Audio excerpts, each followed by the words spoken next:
Durante o mês de maio, nós estamos falando a respeito de famílias.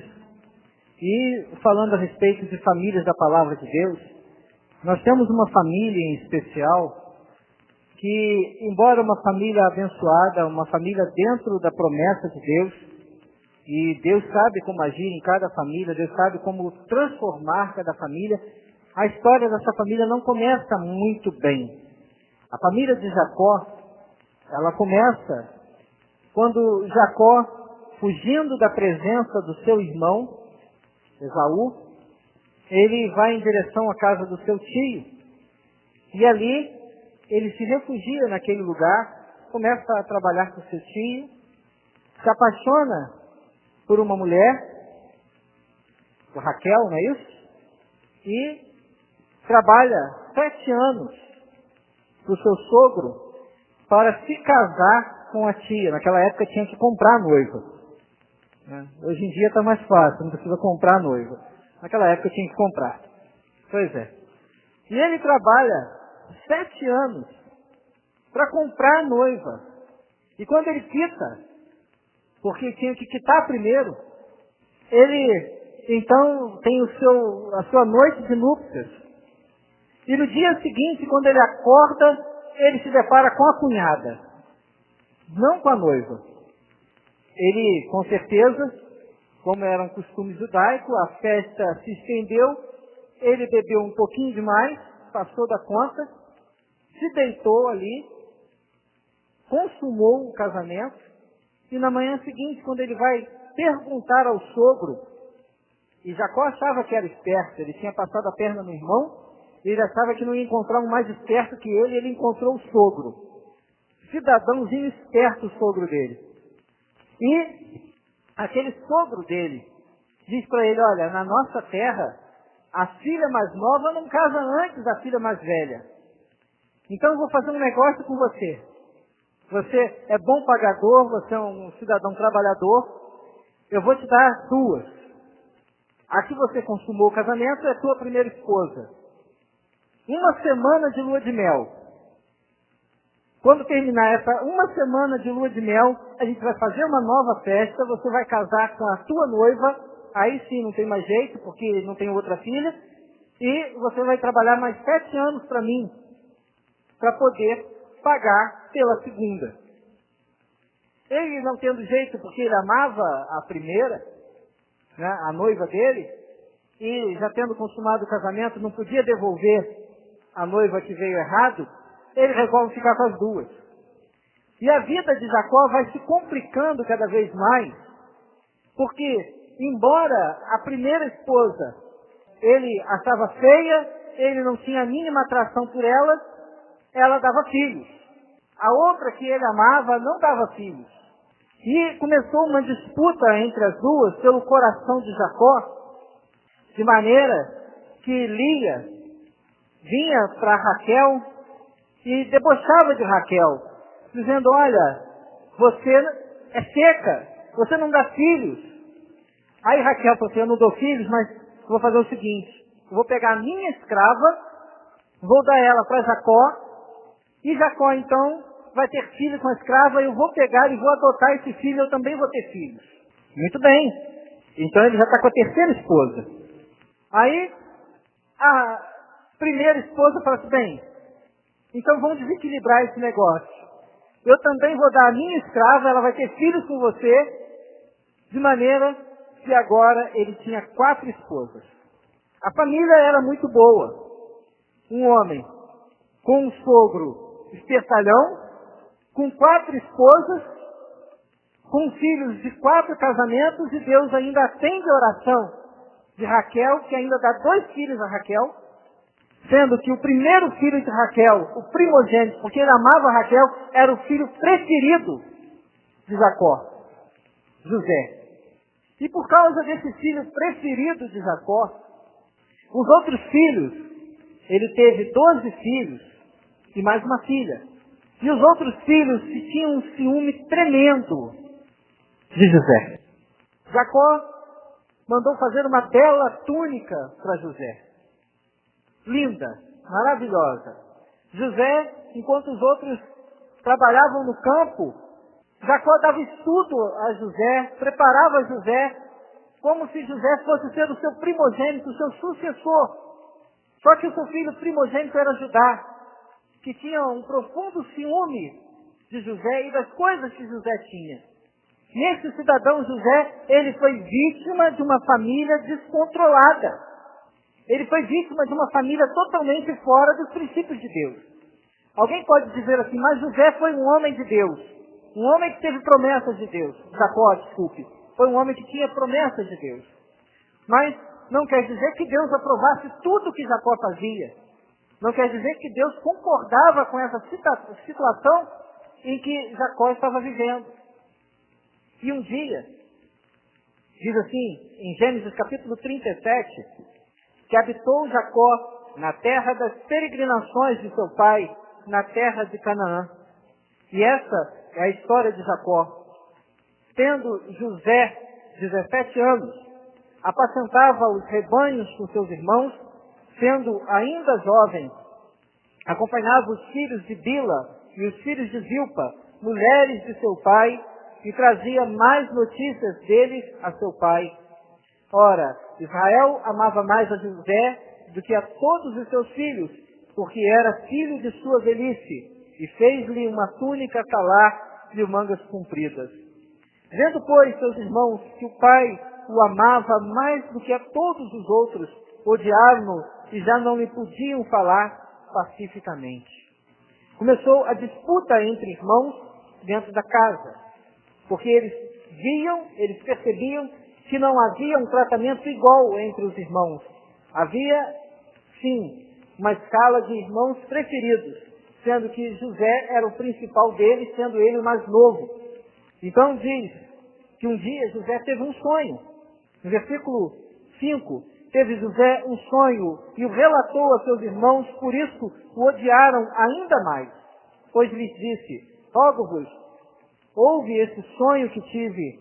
Atávamos peixes no campo e eis que o meu peixe se levantou e ficou em pé.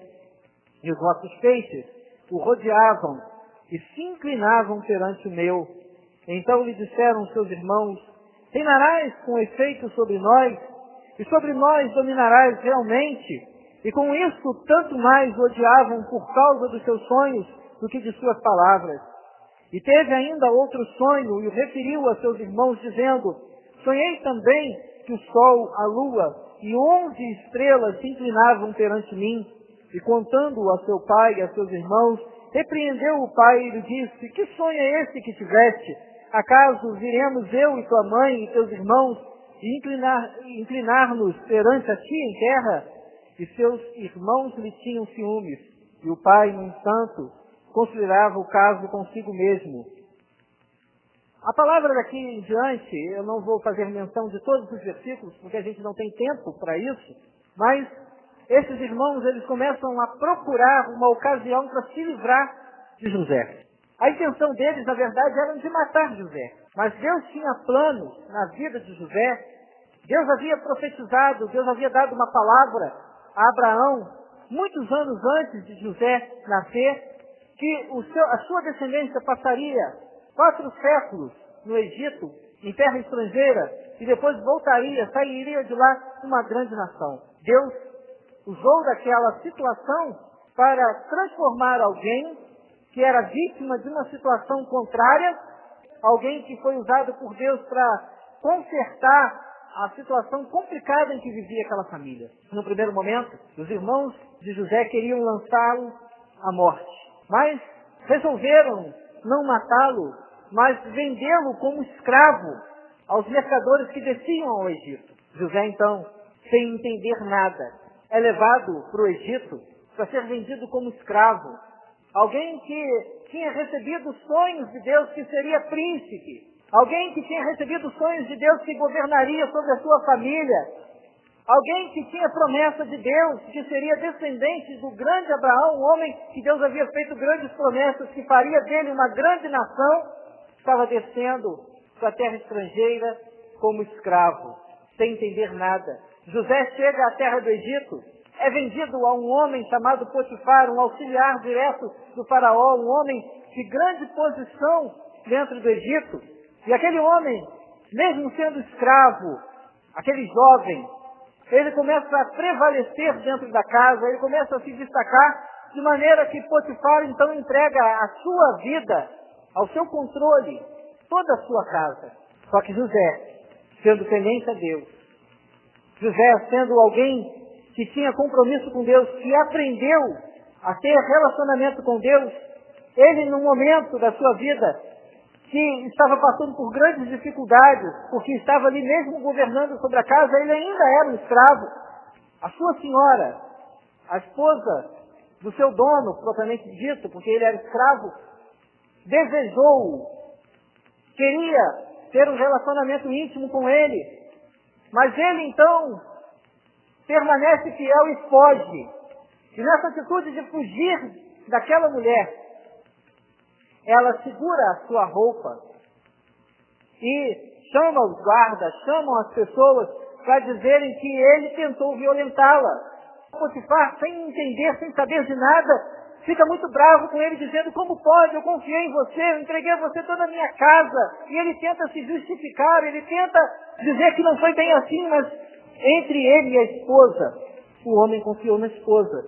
E ele foi lançado no cárcere como prisioneiro.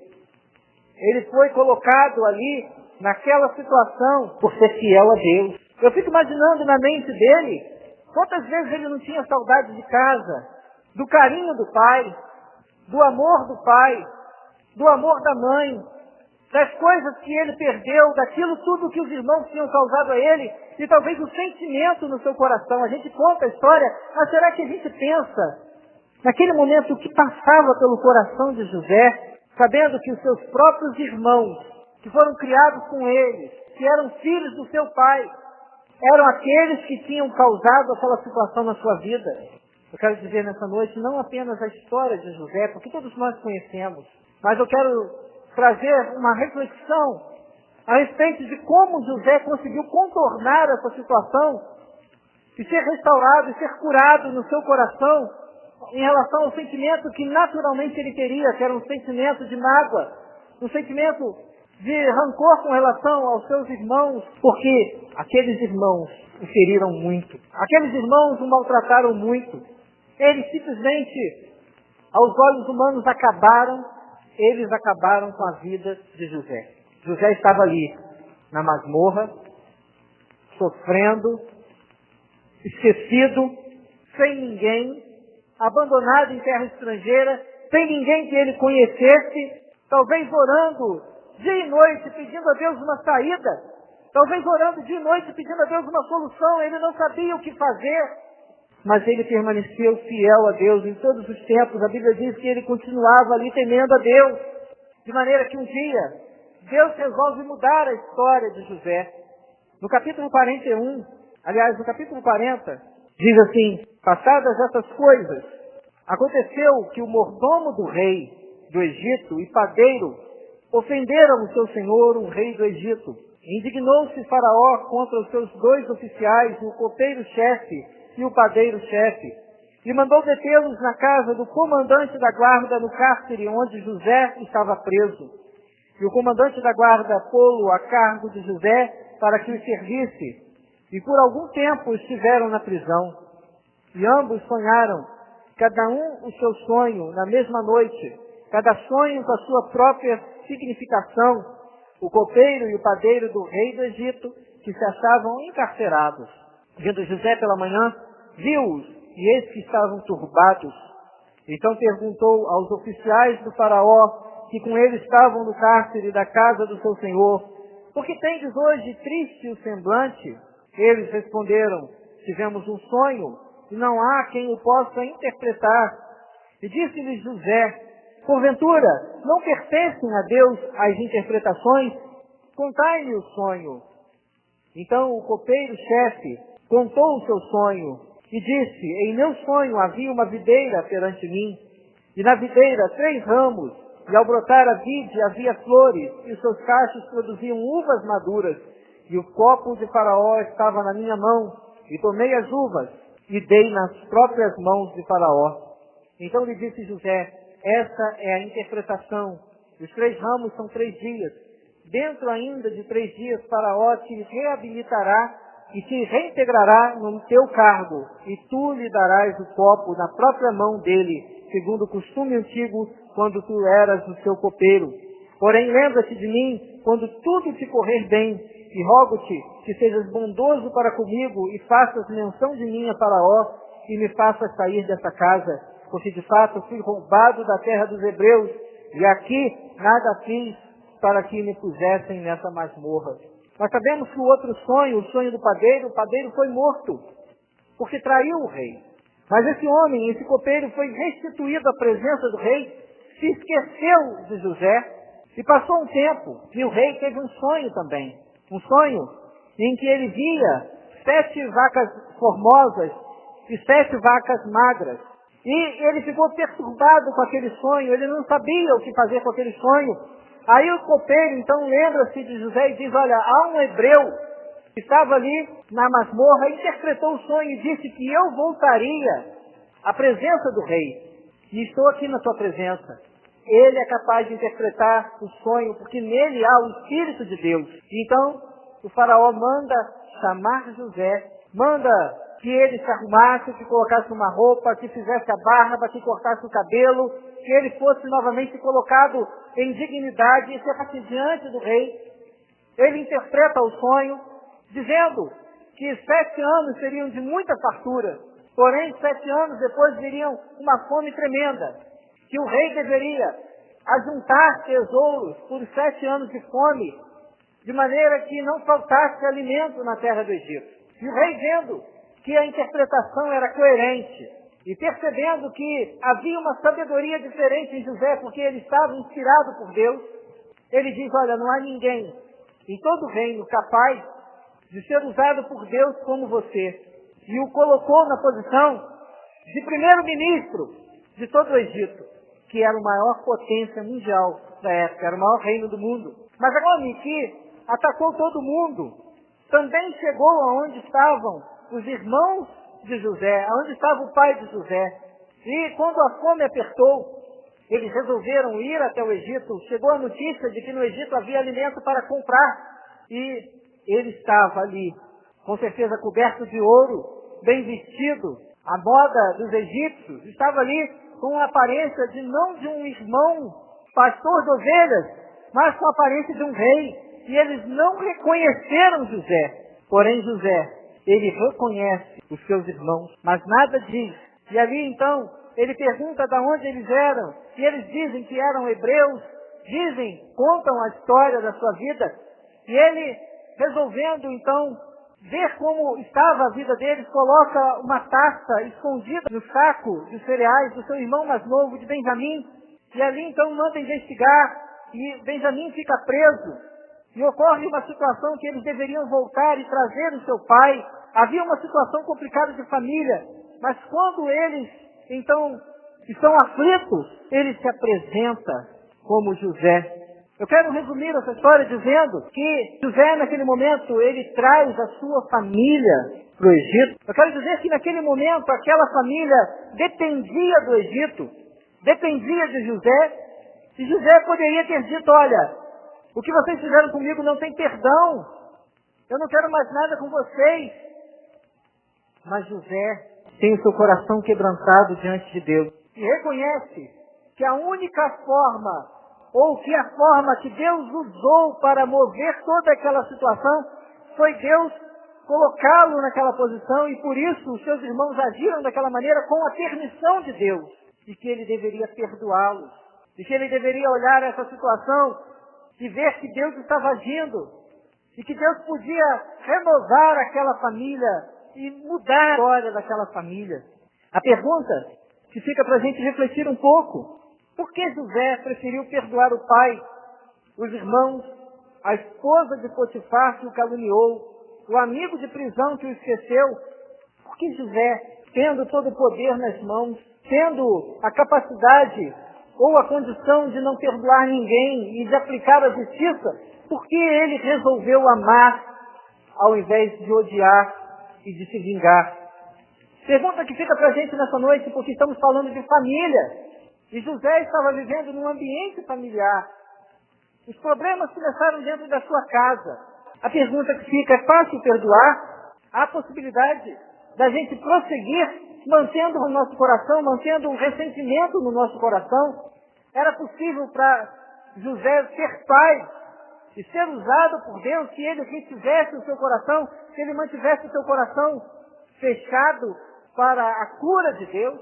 Porque toda a obra de Deus só foi possível porque José abriu o coração e permitiu Deus restaurar as suas feridas.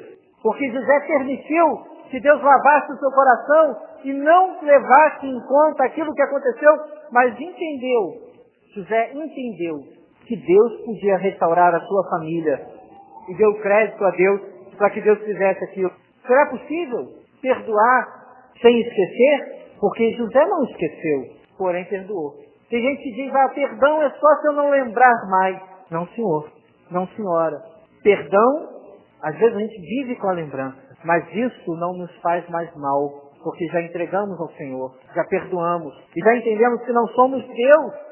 Deus é que julga a causa entre um e o outro. E quando nós nos colocamos na posição de julgar, nós impedimos o agir de Deus e o perdão de Deus. Por que perdoar ou não perdoar é perigoso? Primeiro, porque a falta de perdão gera amargura, e amargura prolongada, efeitos físicos. Nós sabemos que tem gente que, por alimentar um rancor, alimentar uma mágoa, sofre de distúrbio digestivo, sofre de pressão alta, sofre de tantas outras coisas, um acréscimo de adrenalina por causa da associação com a ira. Isso é um fato médico. As pessoas que vivem constantemente iradas são pessoas constantemente doentes, porque as doenças começam a agregar na sua vida. A falta de perdão também dá lugar ao inimigo para reivindicação legal, para deprimir a pessoa, e a depressão pode levar à morte, ao suicídio. Paulo diz em 2 Coríntios 2,10, eu perdoo para não ser vencido por Satanás. Quando a gente entende que o amor é o cartão de identidade do cristão, não é assim? Tem um pastor que fala isso, que o amor é o cartão de identidade, nós somos conhecidos não porque odiamos, somos conhecidos não porque aplicamos a ira, mas somos conhecidos porque amamos, e assim deve ser. Não perdoar prejudica o nosso relacionamento com Deus. Quem não perdoa anda nas trevas, segundo 1 João capítulo 2, versículo 9. E também Mateus 18:32, eu gostaria que os irmãos abrissem. É a parábola do credor incompassivo, que diz, então o Senhor, chamando-o, lhe disse, servo malvado, perdoei-te aquela dívida toda porque me suplicaste. Não devias tu igualmente compadecer-te do teu conservo, como também eu me compadeci de ti? E indignando-se, o seu senhor o entregou aos verdugos, até que lhe pagasse toda a dívida. Assim também meu Pai Celeste vos fará, se no seu íntimo não perdoardes cada um ao seu irmão. Encerrando, eu quero dizer para você nessa noite, existe alguém na sua família, existe alguma situação próxima a você que está ferindo a sua alma, ferindo o teu coração? Talvez você tenha razão, você tenha motivos para não amar. Mas eu quero dizer para você nessa noite, quero dizer para mim também, se você amar, se você perdoar, se você entregar essa causa na mão do Senhor, Deus pode transformar a sua família. Deus pode mudar aquilo que hoje é uma barreira, aquilo que é um impedimento, aquilo que impede que você tenha comunhão com alguém próximo a você. Deus pode transformar em paz e renovação. Assim como Deus transformou aquela família, transformando aquela família em bênção para a terra, porque da descendência daquele povo, da descendência daqueles homens, que num primeiro momento foram tão ruins, Deus levantou um povo que foi levantado para ser testemunha de Deus na terra. E Deus pode mudar a tua história, e você pode ser usado por Deus, você pode ser usada por Deus para começar a transformar a sua família pelo amor. Amém?